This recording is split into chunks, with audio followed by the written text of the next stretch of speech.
자, 미국 증시가 상승을 계속 이어가고 있습니다.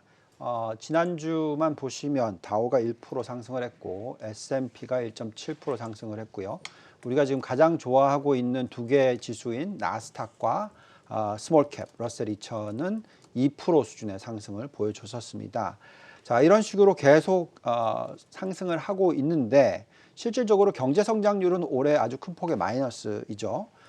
결국은 경기는 안 좋은데 증시는 상승했다 이렇게 보시면 되겠죠. 지금 연초 대비해서 저기 수익률이 쭉 나오고 있는데 보시면 다우만 한 6% 정도 상승을 했고 나머지 다 두 자릿수 상승, 특히 나스닥은 거의 뭐 40% 가까이 상승하는 모습 보여주고 있습니다. 결국 이렇게 상승을 하다 보니까 경제 지표와는 다르게 상승을 하고 있는 것이죠. 그래서 펀더멘털과의 괴리가 벌어지고 있는 것이 아니냐라는 의구심들이 많이 있기도 합니다. 또한 지난주에도 보여드렸지만 지금 공포와 탐욕 지수 한번 보시면 89 정도 되죠. 극도의 탐욕 구간이다라고 말씀을 드리겠습니다. 자, 이 숫자가 일시적으로는 뭐 93까지도 올라갔었고요. 그렇기 때문에 지금 거품이 아닌가라는 우려스러운 얘기들을 많이 하십니다. 하지만 제가 판단하기에는 지난주에도 말씀드렸고 이번 주에도 또 다시 말씀을 드립니다만 거품 장세가 좀 계속 이어질 것 같다라고 판단을 하고 있고 조정이 큰 폭으로 들어오기보다는 오히려 거품이 더 만들어질 가능성에 대해서 중요하게 생각하셔야 된다고 말씀을 드리고 있습니다. 지금 이 공포와 탐욕 지수가 일시적으로 93까지도 갔었지만 아마도 최고점인 거의 99까지도 갈 수 있다라는 것을 생각하시면서 시장을 들여다보시는 것이 맞다 말씀드리고 있습니다. 네, 이렇게 당분간은 거품 장세가 지속될 것이다. 긍정적인 전망에는 변화가 없다라고 말씀을 해주셨는데요. 그러면 한 주간 이 유동성 지표도 여전히 큰 변화가 없었나요? 네, 사실 매주 깜짝깜짝 놀라고 있습니다. 네, 그래요? 숫자가 너무 높아서 정말 이래도 되나 뭐 이런 생각이 들기도 합니다. 지금 지난주에 좀 충격적인 숫자로 보면은 우선 미 연준 대차 대조표는 큰 변화가 없었어요. 그래서 3.1조 달러 늘어난 수준, 총 현재 금액은 7.2조 달러 정도 됩니다. 근데 충격적인 숫자는 어디서 나왔냐면 M1 증가율이 정말 한마디로 말해서 저기 지금 훅 올라갔죠. 그러네요. 네, 저게 그 전주만 하더라도 46%대였어요. 근데 지난주에 보니까 숫자가 57%니까 한 주 만에 자그마치 10%포인트, 한 주 만에 자그마치 5천억 달러, 네, 이 정도의 돈이 추가로 풀렸습니다. 원화로는 550조, 예, 정말 어마무지한 돈이죠. 물론 M2 증가율은 그렇게 더 높아지지는 않았어요. 25%대 수준. 근데 뭐 어쨌든 상당히 높은 숫자입니다. 그래서 이런 M1과 M2를 가지고 적절한 지수를 계산을 해보면 지금 S&P는 아마도 올해 죄송합니다. 내년에 4,200포인트를 뚫을 것 같다 정도로 보여지고 또 나스닥은 아마 14,100포인트를 뚫을 것 같다 정도로 보여집니다. 즉 지금 지수 대비해서 아직도 한 13%대 이상 더 상승을 할 수 있을 것 같다라는 생각이 들고요. 정말 뭐 앞으로 몇 년간의 역대 최고치가 만들어진다면 어느 정도까지 상승할 수 있느냐? 뭐 나스닥 지수 2만 시대, 뭐 S&P 500 4,800 시대, 뭐 이런 숫자도 나옵니다. 자, 향후 경제에 있어서는 연말까지 어떤 부양 정책이 나올 수밖에 없는 그런 환경이 되고 있다고 말씀을 드리겠습니다. 지금 지난 주말에 나왔던 뉴스를 보면 이제 바이든 당선을 확실시했다. 뭐 이런 뉴스가 나왔죠. 선거인단 270명 이상을 공식 확보를 했다라고 발표가 됐으니까 이제 이거에 전 변화는 별로 없을 것 같습니다. 여기에 이제 바이든이 당선이 되고 나면 아주 강한 부양 정책이 발표가 될 거다라고 얘기를 하고 있죠. 네. 특히 바이든이 취임이 되면 지금 옐런 나오는데 옐런 의장이 이제 재무장관의 자리에 가게 될 수 있습니다. 자, 그렇다면 이제 경제 투톱이죠. 파웰 의장과 옐런 의장, 옐런 재무장관이 되겠죠. 네. 이 두 분이 쌍끌이를 할 거다. 자, 이렇게 되면 결국 엄청난 부양 정책에 따라서 시장은 움직일 수밖에 없지 않냐. 그래서 과열이라 하더라도 계속적으로 과열이 이어질 수 있다라고 생각이 듭니다. 네, 이제 뭐 파월이라든지 옐런의 아주 공격적인 통화 정책 성향으로 이제 앞으로는 거품 장세가 더 지속될 것이다라고 정리를 해주셨는데요. 그런데 우리가 또 지난주 그냥 넘어가서는 안 될 부분이 있습니다. 바로 미국의 11월 고용이 생각했던 것보다 훨씬 나빴기 때문인데 이 고용 증가 예상치가 45만 명이었는데 24만 5천 명에 그쳤습니다. 아무래도 이제 시장에서 이렇게 돈을 푼다고 하더라도 이렇게 더딘 회복의 시그널이 계속해서 잡힌다면 어느 순간 또 타격을 받지는 않을까요? 네. 자, 결국은 이게 지금 헷갈리는 건데 우리가 K자 회복 얘기 많이 했잖아요. 그래서 올라가는 건 잘 올라가고 못 올라가는 건 못 올라가고 이거거든요. 근데 사실 못 올라가는 비중이 시가총액으로 계산하면 굉장히 작아요. 그래서 지수는 계속 올라가는 거죠. 펀더멘탈적으로 보면. 어쨌든 경제 지표가 또 이렇게 안 좋기 때문에 결국은 정부가 적극적인 부양책을 쓸 수밖에 없게 되는 거죠. 그렇기 때문에 참 신기하게도 계속 상승할 수밖에 없는 그런 환경이 자꾸 만들어집니다. 자, 경제 지표 한번 볼게요. 말씀하신 대로 고용 지표가 불만족스럽습니다. 신규 고용자 수가 24만 5천 명이 나왔으니까 예상치 46만 9천 명의 절반 수준이죠. 여기에 실업률 추이 한번 보실까요? 지금 현재 6.7%입니다. 과거에 코로나19 사태 터지기 전에 3.5%대 비해서 3%포인트 정도 더 그래도 높게. 완화 추세를 지속하고 있네요. 네, 그렇지만 어쨌든 아직 높다라는 네. 거고요. 여기에 이제 실업 청구권자 수 추이도 한번 보시고 노동 참여율 추이도 보시면 노동 참여율 추이가 회복은 했는데 정말 낮죠. 그러네요. 지금 아직 40%대 초반 정도니까 41.5%라고 합니다. 자, 죄송합니다. 61.5%라고 합니다. 그래서 61%대라는 것은 정말 부양책을 쓸 수밖에 없는 그런 환경이다라고 말씀을 드리겠고 과거 고점이 67.2%니까 결국은 옐런 의장이 들어오게 되면 재정 정책을 쓸 겁니다. 또한 지금 실업 청구권자 수 보시면은 계속 하락은 하고 있는데 2020년 2월 3월 달 숫자보다는 훨씬 높은 숫자 아직까지도 그렇습니다. 그래서 결국 고용 지표들이 안 나오고 있기 때문에 이거 경기 침체가 아주 심각한 거 아니냐라는 걱정은 할 수 있어요. 근데 또 중요한 부분은 그렇게까지는 또 안 가는 거죠. 어디에 그 숫자가 나오냐면 여신 증가율에서 나옵니다. 지금 상업은행 여신 증가율 한번 보시면 그래도 8% 이상 상승을 하고 있어요. 또 전체 대출 부채 증가율 한번 보시면 5%대 증가를 하고 있어요. 그래서 큰 폭의 마이너스가 아니기 때문에 경제는 더블 딥 뭐 이런 얘기는 아닐 겁니다. 그래서 이런 상황이 계속 전개가 된다면 재정 정책을 써서 경기를 돌릴 수가 있고요. 이에 따라서 시장이 계속 상승을 할 수 있는 그런 여건이 만들어질 수 있습니다. 자, 중요한 것은 지금 서비스업은 안 좋은데 제조업은 좋다라는 거예요. 지금 공장 주문 추이 한번 보시면은 예상치가 0.8이었는데 예상치보다 높은 1이 나타났고요.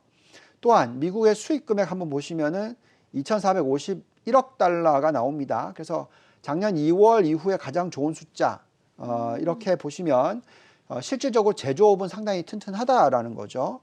여기에 지금 미국의 가계 저축률 한번 볼까요? 13.6%.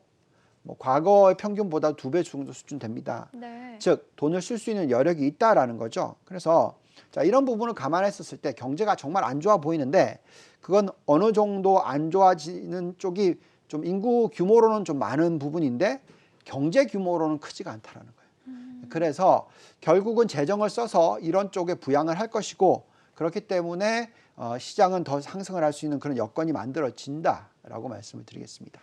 네, 이렇게 아무래도 이번 주는 부양책 협상 타결에 투자자들의 시선이 조금 집중되어 있는 것 같은데요. 그렇다면 이렇게 각국이 풍부한 유동성을 확대할 때 시장에서 이제 분위기를 주도할 섹터에 주목을 해보는 게 굉장히 중요할 텐데 상승이 기대되는 섹터, 본부장님이 보실 때는 어떤 섹터 기대되세요? 네, 자 섹터뿐만이 아니라 앞으로 한 내년 상반기까지, 네. 상반기 말 정도까지 어떠한 전략을 써야 될지에 대해서 쭉 정리를 좀 해드릴게요. 오, 좋습니다. 네, 자 우선 첫 번째로 이 향후 시장 전망과 투자 전략을 말씀을 드리면 약달러 추세가 계속될 것 같아요.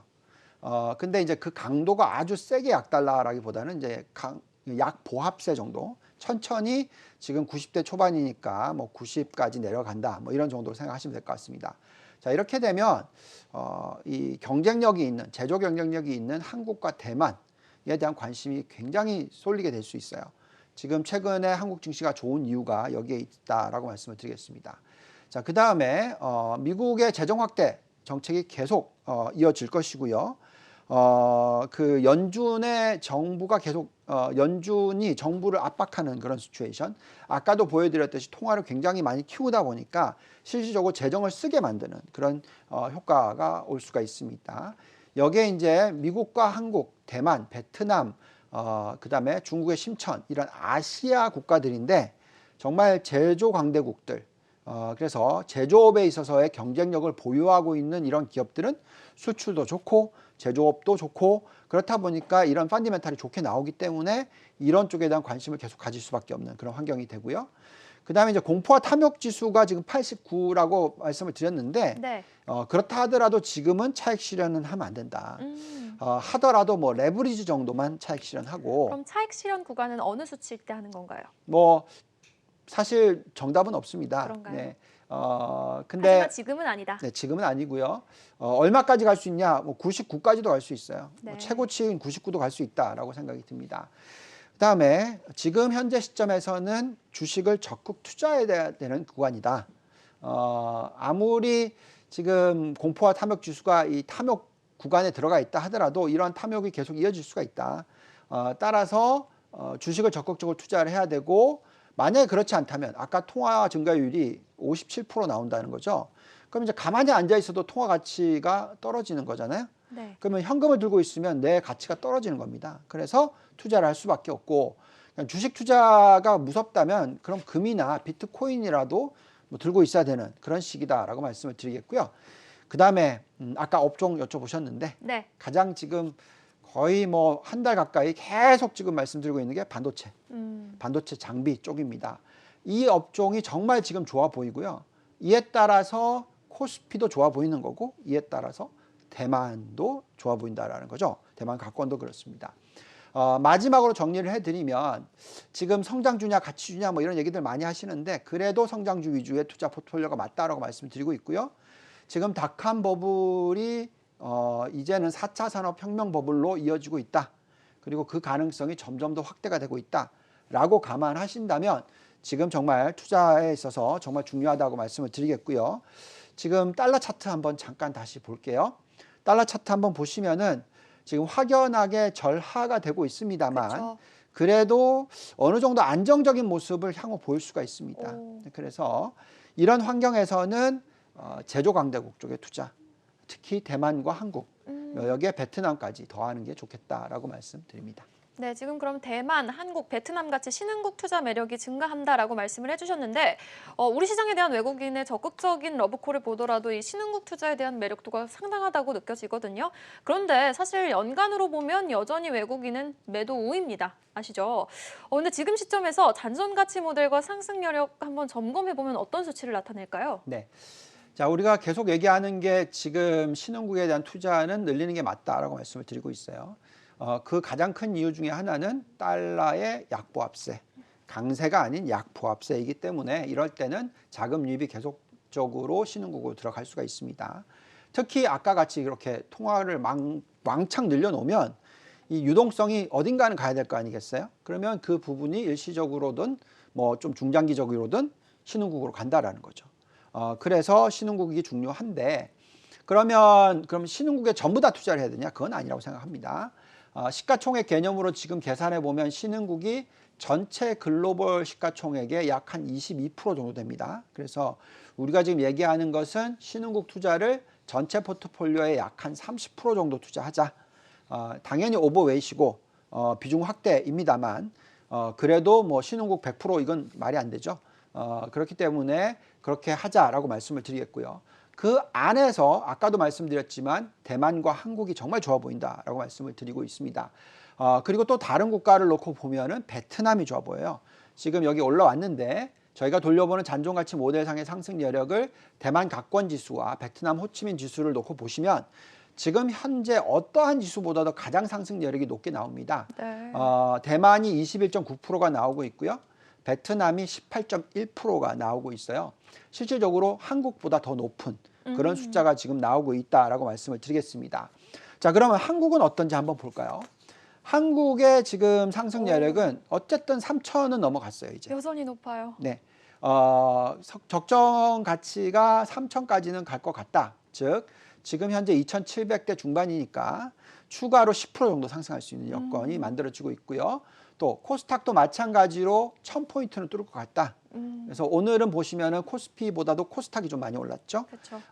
전반적으로 어쨌든 한국도 계속 매력도가 있다라고 말씀을 드리겠습니다.